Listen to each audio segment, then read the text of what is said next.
Hello, everybody. Welcome to the Energy News Beat podcast. My name's Stu Turley, President and CEO of the Sandstone Group. We have got an action-packed podcast ready to rumble here. I've got an old friend of the show. I'm the old one, but he's the friend of the show, and his name is Mike Umbro. He is the Mike Umbro from California. How are you today, Mr. Umbro? Great, Stu. Good to be back with you. Happy Friday. Hey, last time you and I were chatting, we had a green chicken on with us. He was Mr. Doomberg. That was fun. Yeah, no, it's these issues are intensifying. I'll tell you what, and he had some great points about California. And our next guest is Katy Grimes.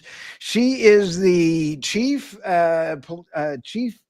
you are the chief editor over there at the California Globe, and I absolutely fell in love with your article. Has California's oil and gas industry hit the point of no return? Holy cow, Batman, welcome to the party. Thanks, Stu. Very good to be with you, and you, Mike, as well. I'll tell you what, Katy, tell us about what you got going on over there as the editor for the California Globe. Tell us what you got going on. Well, one of our specialties is we make sure that we report on a lot of what's happening at the Capitol, in and out of the legislature with the governor, and certainly in our big cities that a lot of other media is not reporting on. A lot of it's by choice, some of it's by layoffs, but we try to make sure that voters and residents of the state are very well informed on all subjects and all sides of the subjects. Now, how long have you been there? Since 2018. That's when it was a startup in 2018. Okay. Now, what prompted you to start this story? And has the California oil and gas industry hit the point of no return? What were you thinking when you wrote this? Let's start there. Well, I've been covering the oil and gas industry for at least 2 decades. It's a very big issue in California. I'm a very big supporter because I, like every other person in California, am a consumer of petroleum products. I like to remind the people who claim to hate the oil and gas industry that everything from their Subarus to their Birkenstocks is made out of petroleum products. And so it's not just the gas we put in our vehicles. But this issue is very interesting because I've got these 3 experts that I've been dealing with in California. One of them is a state assemblyman. Another is a professor from USC. He's an economist and he specializes in the oil and gas industry. And the third is a longtime oil and gas industry employee, expert, manager. And they have been producing some very, very important material based on the data in the state about refineries closing, the threats of pipelines shutting down. And this has been going on for decades, of course, but we're really kind of coming down to the point of no return is what everybody's worried about. And so they've produced some reports. They've taken them to Congress. They've been trying to get them in front of, the important committees, including, the defense industry. Because what they're warning about is California is at such a dangerous precipice that it's now a national security risk because of all of our military installations, not just in California, where we certainly have the most, but in Arizona and Nevada as well, 2 states to whom we provide gas and oil. So this is as serious as a heart attack. We're at that place now. Serious as a heart attack.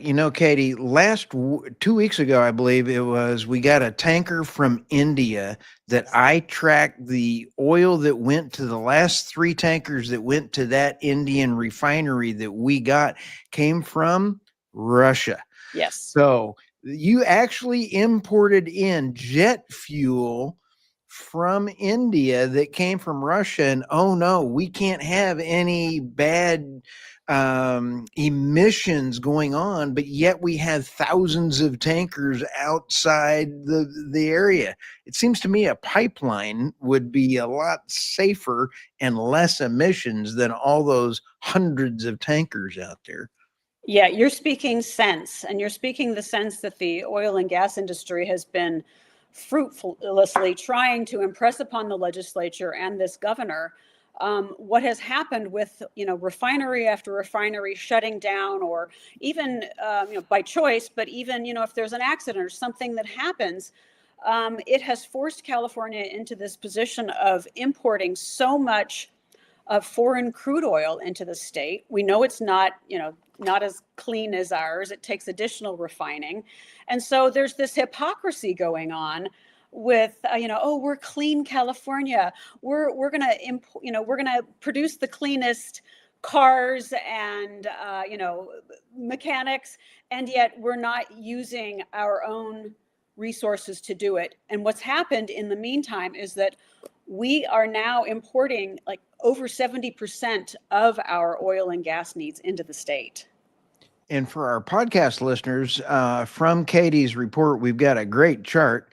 Taking a look at that, you would not realize that the oil being coming in from Ecuador, 13.6%. It's a beautiful pie chart. If I'm a lousy imitation of Trump, but it's a beautiful pie chart. I mean, I don't know how we have to do that, but 13% from Ecuador, which is the rainforest, and 70% of that 13% of Ecuador's total production is by Chinese companies. Yes. So you've got some real geopolitical stuff embedded in this. You've got Iraq at 21%. You've got Brazil. And then while I'm going to jump over here to Energy Newsbeat, and on today, I wrote an article, California's oil rush slips into its final act and may take Alaska's oil rebound with it, because we are not going to be guaranteed that they're going to be importing in Alaska's oil. So this is a huge deal, Mike. You and I have, I've been trying to advertise for today. So just when we take a look at this, guys, this is a big deal. Mike, what are you thinking?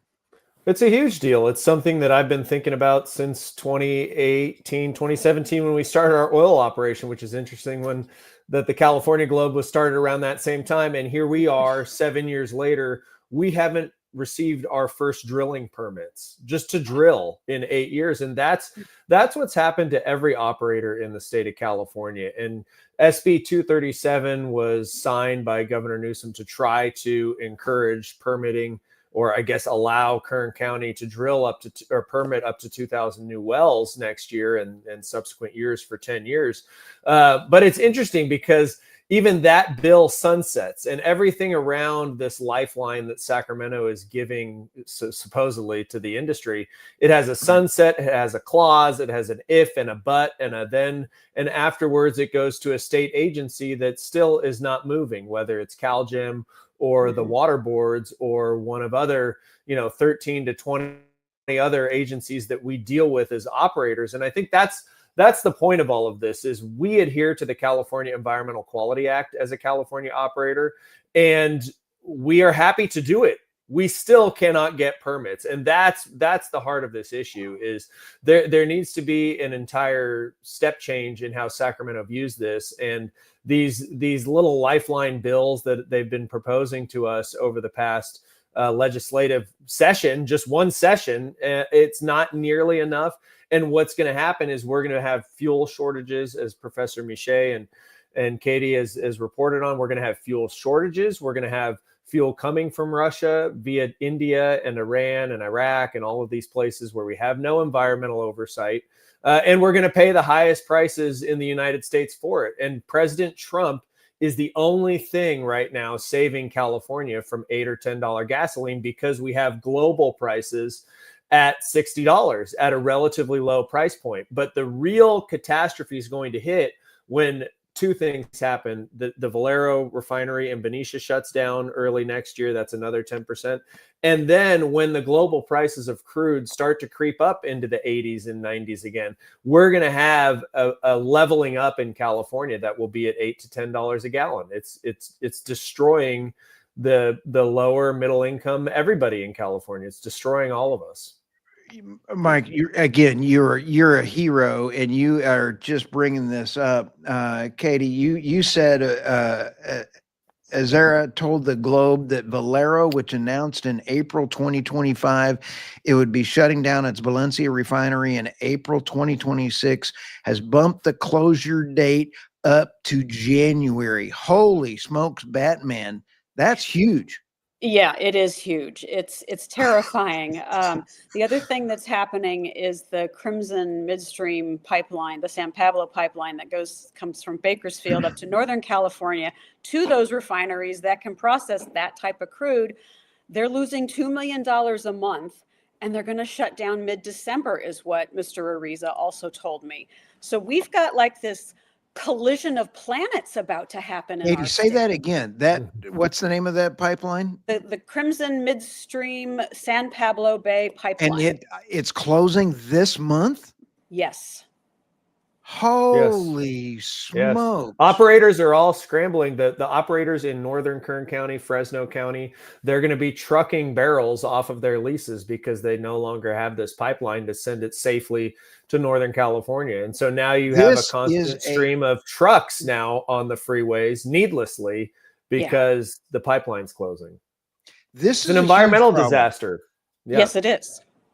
This is not only an environmental disaster. What happens if they have illegal people driving those damn trucks? I don't think they're going to be able to find enough drivers. I think it's a problem.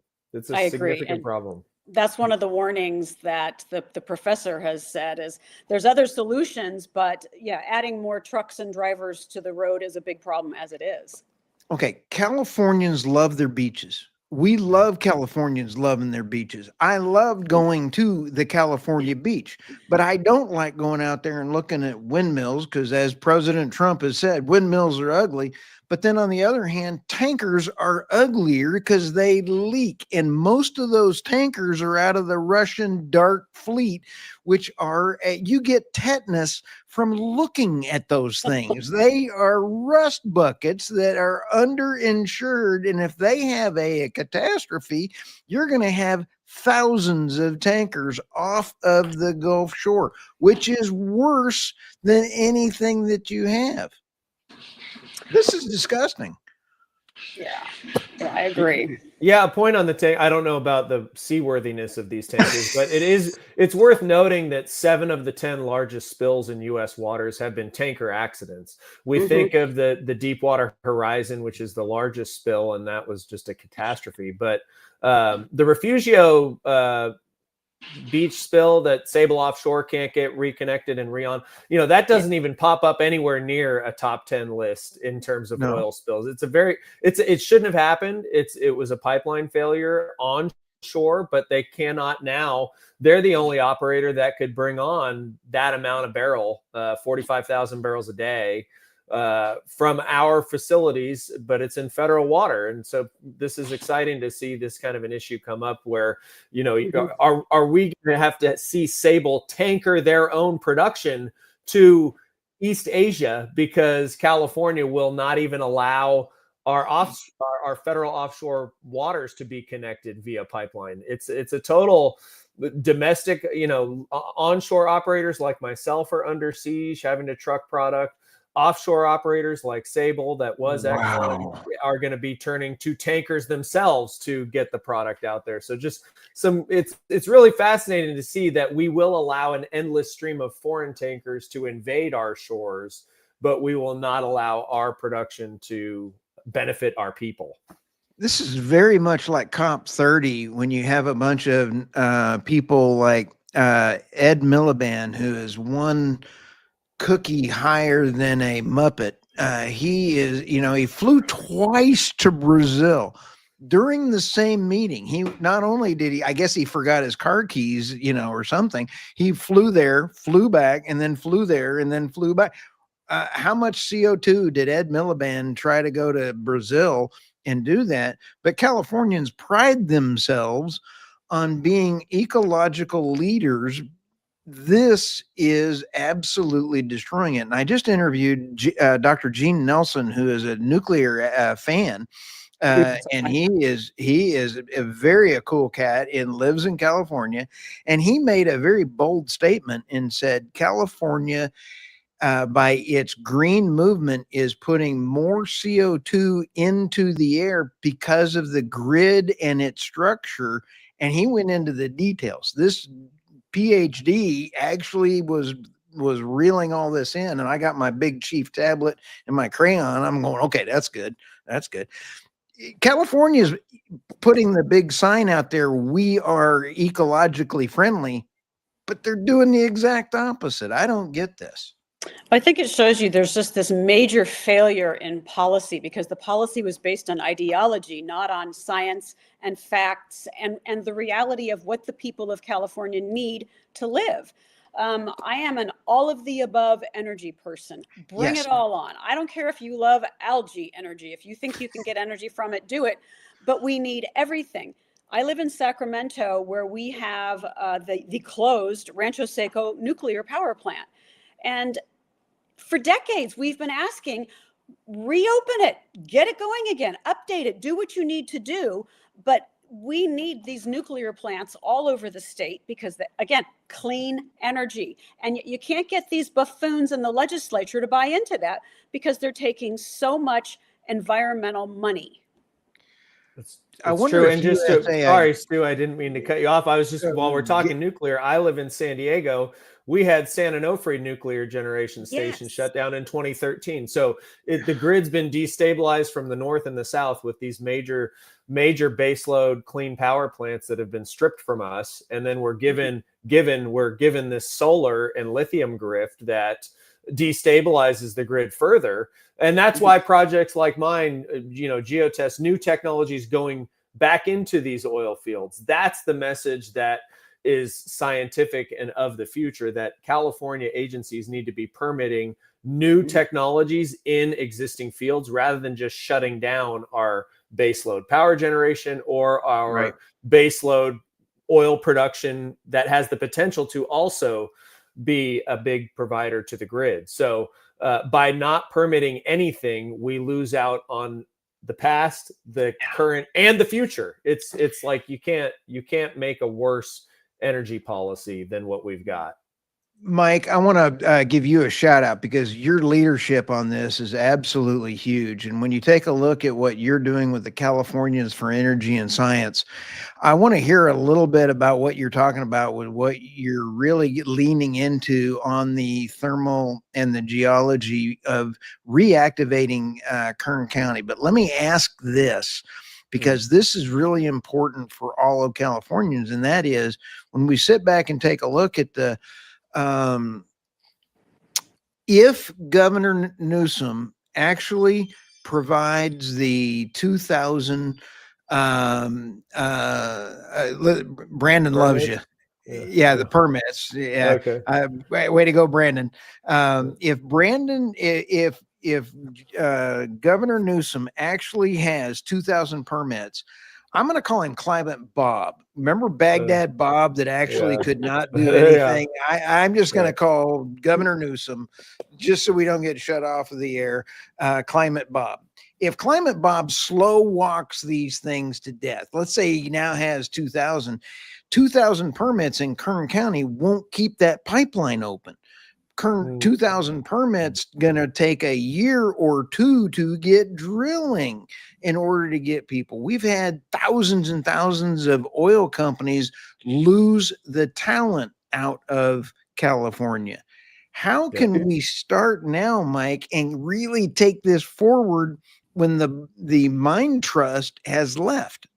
That's what Katie's article is spot on. It's over. The oil industry is over. It's operators that are existing that are looking to stay in this business are closing up shop left and right. The industry has no takeaway capacity with the pipelines shutting down. That's going to make you pay more money to truck your crude, so you're losing profit margin.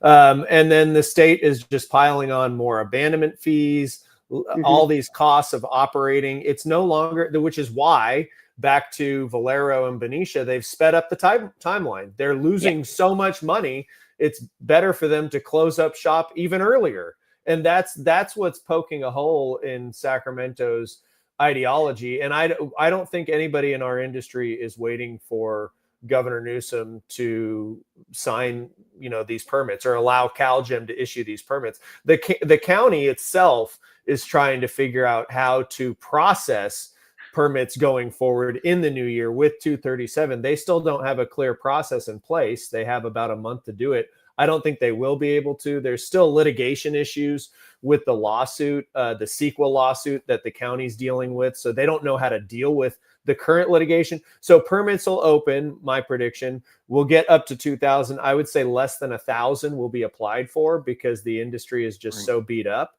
And then I don't even think there'll be permits being approved until the second quarter into 2026.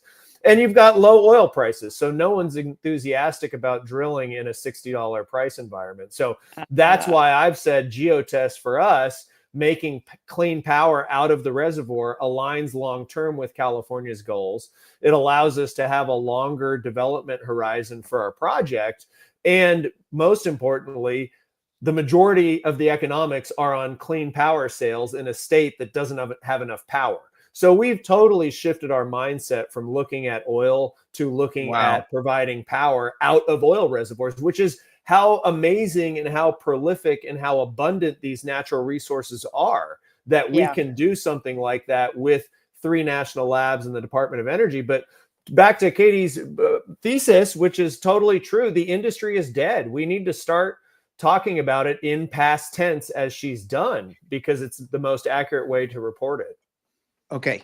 I hate losing. I am such a competitive dude that when my kids were little, I went and registered my son, my daughter, and myself at the local dojo, just so I could teach them to fight. And they did. And my son, when he got to 16, beat the snot out of me. But I never told him how bad he beat me up. I am that competitive. I don't like losing. How do we get President Trump and the great Secretary of Energy to try to solve this problem over the state line versus federal line? This is an ugly baby on the doorstep. How do we do this? Yeah, big question. That's why I say my 3 experts, they've walked the halls of Congress. They've passed out their report. They've tried to get it in the hands of the Secretary of War. They're trying, I think they did get it to the Secretary of Energy. We've contacted numerous California Congress members who are interested in this issue.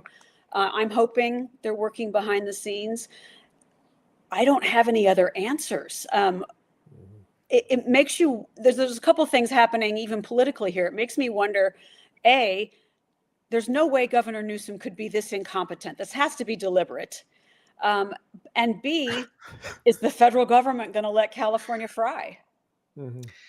Yeah. Governor Newsom, Climate Bob. I'm sorry, I came up with that one. I love that name, Climate Bob. When he was in COP 30 and he said, I'm the leader of the 4th largest economy of the world, that's shrinking, Climate Bob, and people are leaving your state, Climate Bob, and you've now deindustrialized, Climate Bob. This is actually a gigantic, holy smokes, Batman moment. And I've kind of got a pit in my stomach trying to figure out, wait a minute, what are we going to do? Because this is going to be a huge mark against the President Trump's administration, because Mike, you changed my opinion. I always had the joke, let's just let California fall off into the ocean. And I think about our 3rd podcast, you said, I want to fight for California. I live here and I'm going to win. That and it's connected to the entire Western United States. So Alaska's market for their crude oil, as you touched on early, is going away. We buy most North Slope oil production and import it into California. Well, you don't need crude now. You need finished jet fuel, diesel, and gasoline in California as we shut down the refineries. So now Alaska producers are going to have to send their barrels east, just as Sable will. They'll lose margin on that because they'll have to ship it over greater distances.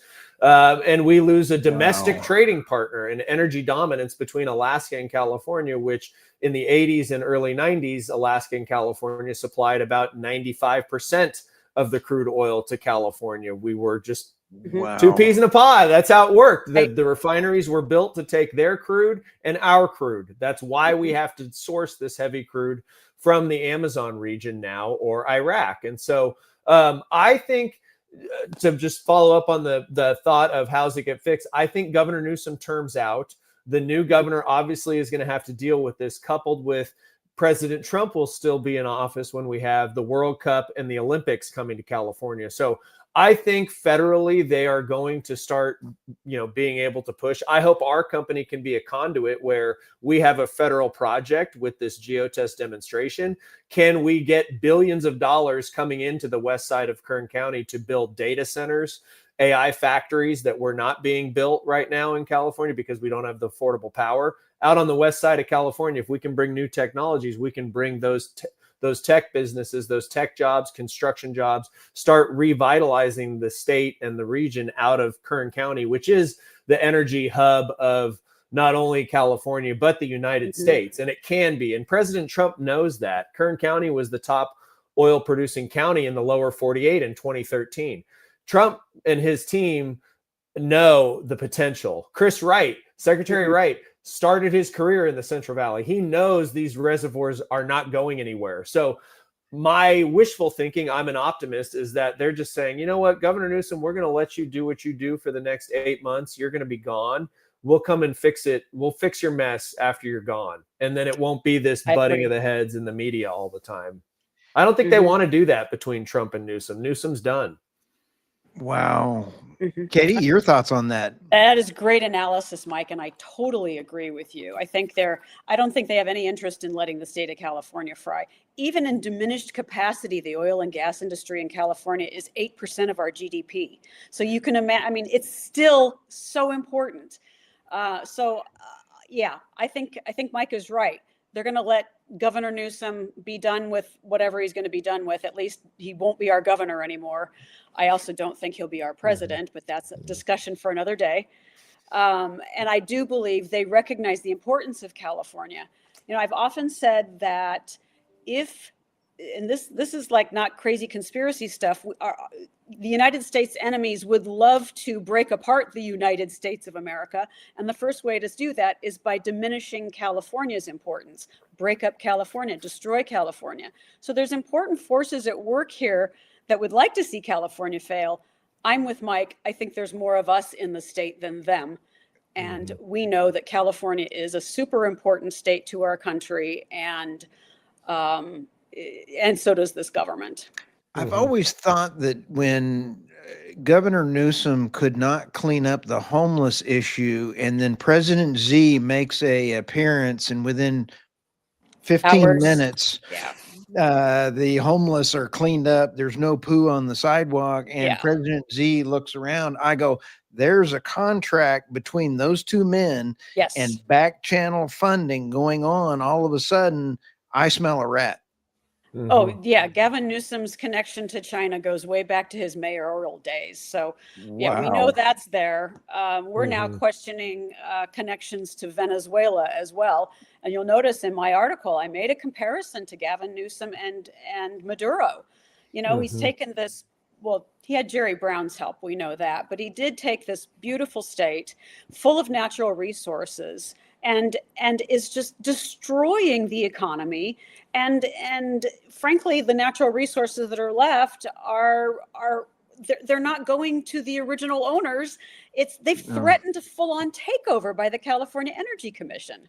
I had a wonderful interview with George Harmer as Mike Umbro's buddy there over there at the Californians for Energy and Science, and Steve Hilton. And I absolutely love Steve Hilton. I would give that man a hug in about 2.5 seconds. I mean, that man needs to be running the state. So I just hope we get somebody like him in there. Yeah. I agree. Yeah. Somebody who loves the state and he has solutions. And Mike, you probably know more on the energy end. Yeah, he's a great advocate, and most people, both sides of the aisle, are big advocates for the Central Valley production. When I talk to even my neighbors down here in San Diego, it's like, yeah, well, let's do it here, and let's forget about this partnership with China on photovoltaics and lithium and imports and all of this nonsense. So Steve gets that for sure. He's a big champion of the farmers, the energy producers, the tradespeople, anybody that wants to work for a living. Yeah. Steve seems to be behind, so that's a good sign. Yes.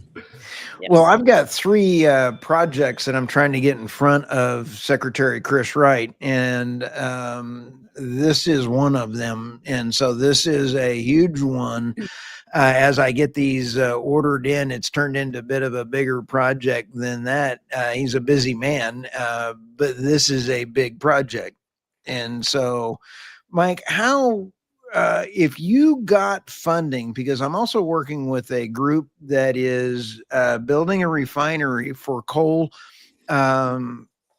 liquefaction that can make a gasoline, diesel, and jet fuel out of coal. We've got more coal than we know what to do with in the United States at net zero, meaning no emissions. Oh my goodness. Wow. That might be something that Californians could get on board with. Oh, coal with no emissions. Oh, we're in. Yeah. But how can we get excited to help you turn the corner on this issue? I think the biggest thing is having all of these voices come together, like Professor Miche, like the California Globe, like Jamie Rector at UC Berkeley. People are starting to publish scientific research. We've been doing it at Californians for Energy and Science. And then at our company, Premier Resource Management, we're publishing papers in geothermal rising. We'll be at Stanford Geothermal Workshop. The state agencies, they know about us. They definitely know. We've been top to bottom at the agencies.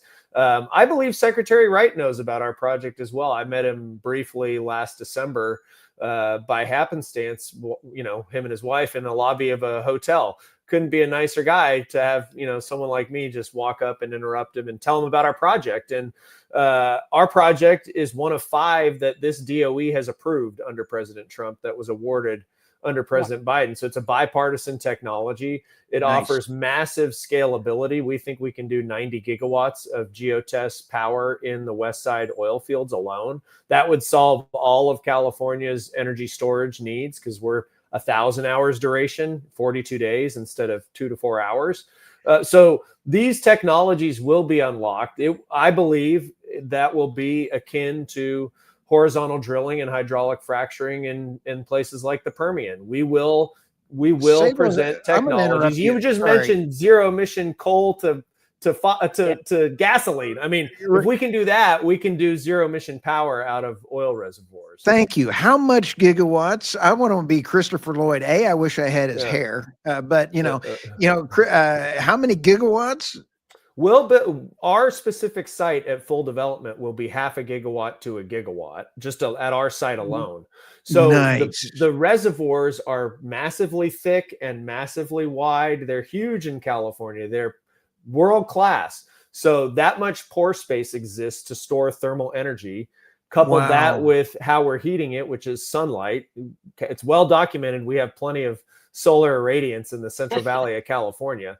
On the one hand, a technology like lithium batteries and photovoltaics has destabilized the grid. But in our case, we're going to store that thermal energy in the reservoir and produce it only when the grid needs it, which right now is nighttime.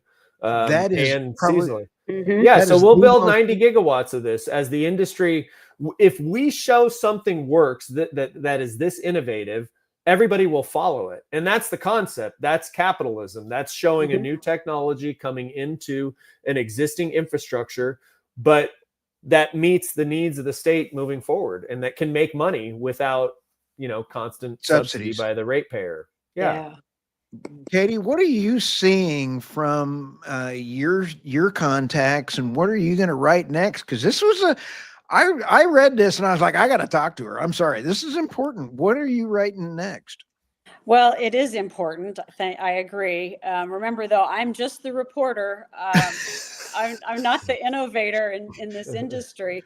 However, I am still talking to my experts, and Professor Miche and the two professors, Rector and Sylvie from UC Berkeley, did put out one more report on what can be done. So, it's not all doom and gloom. They say there is plenty that can be done, starting with increasing in-state crude oil production. Right. What a concept. Wow. Yeah, I know. So, I mean, there are things that can be done. I'm going to look ahead, of course, and keep working with them. And Mike, I would love to talk to you about what you're doing. Yes, absolutely. Anytime. And we can have you out at the field. And I think that's what it's going to take too, to turn this around, is having the innovators, academia, and the agencies and the policymakers come to these remote locations in West Kern County and let us show you what it looks like to turn on existing oil wells, to turn on new technologies, to build new technologies. There's a lot of potential out there. I mean, it's a very vast region with a lot of natural resource to tap into. So now, Katy, I'm going to warn you. One of my favorite videos of Mike was a year or two ago, whenever you were standing out there and you were grumping about the lizards on your oil pad. And I'm sorry. That was probably like 4 years ago, Stu. It's been a long time that we've been trying to get We've been having a lot of fun. Yeah. But when you sit there and you look at it and you go, the regulatory burden put on the oil and gas industry over lizards, that there's a bazillion of them over there. Yeah, it's like, I'm over here. Right. Hey, I'm looking at 35 lizards. Y'all bothered by my oil well? Yeah. Well, no. Yeah. Well, we saw that viral moment where the Google's co-founder's ex-wife was talking about this NGO, guided policy that everybody in Silicon Valley has been donating money to these NGOs that are filing CEQA lawsuits to the California Environmental Quality Act to shut down any development. So now we're having issues around housing, around building AI factories, around building new oil wells in existing oil fields. If you look at CEQA, there are exemptions for existing facilities. I would argue that an oil field that's been developed for 120 years is an existing facility. There's ways to, and this kind of gets back to the glass is not totally half empty. There's opportunities to just unleash all of this by following the laws as they exist and not allowing these crazy NGOs to file lawsuit after lawsuit to stop permits and to stop projects. I think you're going to see a lot more support federally, I know, but even in Sacramento, people are both sides of the aisle. CEQA is a showstopper, and it cannot be that anymore. Wow. Yeah, that's where politics will come into play. And I think we're going to have to replace some of these very unserious politicians in Sacramento before you're actually going to see improvement in those areas. Right now, they're too beholden to these crazy NGOs and these philanthropists who are billionaires. Now that we know that the 2020 election, and you used to be just cut off totally, and if you said it was stolen, and the poof, your whole YouTube account is gone, those kind of things. Do you see that we may possibly see decent elections again in California if they get rid of mail-in voter ID or get IDs back? Absolutely. I think you could actually see California turn back into a purple state if there was actual voter ID and same-day voting. That's all it's going to take. Isn't that amazing? Yes and no. Good old-fashioned way, yeah. Yeah, exactly. I want to ask one other thing. Is the traffic getting any lighter around there with people leaving the state, or is it still just crazy? You wouldn't believe, Sacramento used to be what we called kind of this sleepy little cow town. It is insane. We have LA type of traffic in Sacramento now. Wow. So I don't know where all these people are coming from. Yeah. Wow. It's busy. It's busy down here because everybody in the Bay moved to San Diego during COVID. And now you are seeing, I was in San Francisco a week or two ago, and it is different. I think the people that they're finally changing that around, and maybe that's a glimmer of hope too. Yes. That, we've reached the bottom maybe in a place like San Francisco, and now it's hopefully signs of things to come. You know, Mike, I think Ronald Stien has always pointed it out wonderfully, is that we get 6,000 products made from oil and gas, and that you can't make those from a wind farm. But when Right. you sit back and take a look, Governor Newsom has not lowered the demand for oil and gas, and we're seeing oil and gas demand go up around the world. In fact, seeing the IEA, the International Energy Agency, reach out and say, well, maybe peak oil's not quite dead yet. Right. Is kind of a hint that I think that we're seeing a restructuring of the Green New Deal. But the lawfare and the regulatory burden is still alive and well and a problem. So Yeah. anyway, Yeah, it is. But Katy, again, great job over there at the Globe. And I tell you what, this was a very eye-opening. I want to give you a shout out again. You do a great job on the Globe. Thank you. I'm a fan from afar out here in Texas and Oklahoma, and just appreciate everything that you got going out there. I hope you didn't mind me republishing that on my site. I'm thrilled. Thank you. And I put the backlinks in there to make sure you got the credit. And I want to make sure that you're going to get all the links and everything as this thing goes out. And what are your last thoughts as we close out here? I am always an eternal optimist. As you can tell, I still live in California. Believe me, I've thought of Texas, but I'm still here. And I do believe the state can be saved. And I do believe bringing back our oil and gas industry is probably numero uno, that and our ag industry, and we're cooking again.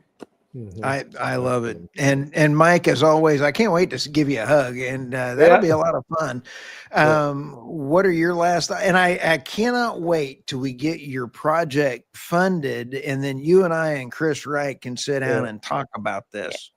Well, that is, speaking of hugs and Chris Wright, I told you I don't need a hug, I need a permit. So, you know, we can do both. That was the line you appreciated a couple months ago. So we can hug, and then Secretary Wright can help with the permits. And that's right. I would just echo what Katy said. I think the turnaround can happen very quickly in California, and it will be although I agree that the industry is dead, there will be a rebirth. It's not just going to go to nothing and close up shop and see you later. That's not how this will end. So the rebirth and the renaissance of these fields is going to be exciting for us to all be a part of, and we'll keep telling you about it, Stu.